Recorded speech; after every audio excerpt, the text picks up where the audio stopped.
Myself, Anil Mahto, lecturer in Inter Marwari College, Ranchi.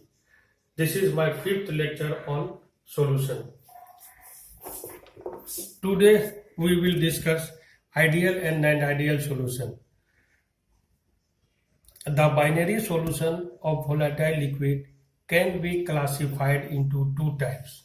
First, ideal solution. Second, non-ideal solution. Let us discuss one by one. Ideal solution. A solution is said to be ideal if it obeys Raoult's law at all concentration and temperatures. If A and B are the two components of solution, then PA is equal to PA naught into XA and PB is equal to PB naught into XB, and P, that is P total, is equal to PA naught XA plus PB naught into XB. It may be noted that in order that a solution may behave ideally, the solute and solvent must of same nature. Thus, if A and B are the two volatile components of the solution, there should not be change in the magnitude of the forces of attraction when two are mixed. This means that A-B interaction must be same as A-A and B-B interaction. When such solutions are prepared, there should not be any change in volume and enthalpy, and change in volume and change in enthalpy must be zero. Now, characteristics of an ideal solution. First, it must obey Raoult's law at all concentration and temperatures. Second, there should not be change in the magnitude of forces of interaction when components are mixed. Third, both the components present in the solution must have similar structure and polarity. Next is volume change on mixing must be zero. That is, delta V mixing is equal to zero. Next point is enthalpy change on mixing must be zero. That is, delta H mixing is equal to zero. Example, benzene, then toluene, and N-hexane and N-heptane. Now, second type is non-ideal solution. Solutions which do not obey Raoult's law are known as non-ideal solution. If A and B are two components of the solution, then PA is not equal to PA naught into XA and PB is not equal to PB naught into XB.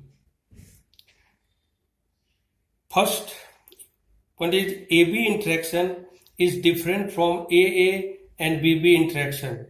Their second point is there is no change in the volume when there is change in the volume when two components are mixed, that is delta V mixing is not equal to zero.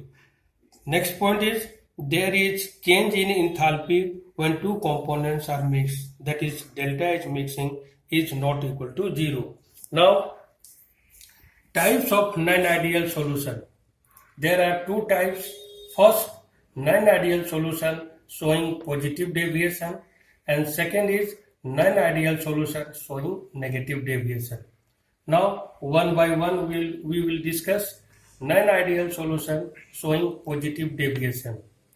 In this type of deviation, the partial vapor pressure of each component of solution is greater than the vapor pressure expected according to Raoult's law.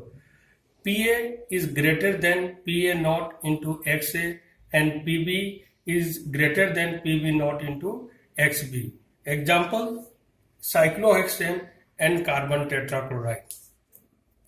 In case of positive deviation, heat change on mixing, that is delta H mixing, and volume change on mixing, that is delta volume mixing, are positive due to flowing region. First point is delta V mixing is positive because the decrease in the magnitude of intermolecular forces in the solution, the molecules will be loosely held and therefore there will be increase in the volume on mixing. And next point is delta H mixing is positive because energy required to break AA and BB attractive forces, therefore dissolution process is endothermic. Now second is non-ideal solution showing negative deviation. In this type of deviation, the partial vapor pressure of each component of solution is less than the vapor pressure of expected according to the Raoult's law. So PA is less than PA naught into XA and PB is less than PB naught into XB. Example are acetone and chloroform. In case of negative deviation of heat change on mixing, delta H mixing and volume change in mixing are negative due to flowing region. First, delta V mixing is negative because the increase in the magnitude of intermolecular forces in the solution. The molecules will be strongly held and therefore there will be decrease in volume on mixing. And next point is delta H mixing is negative because energy is evolved to break AA and BB attractive forces. Therefore, dissolution process is exothermic. So, thank you.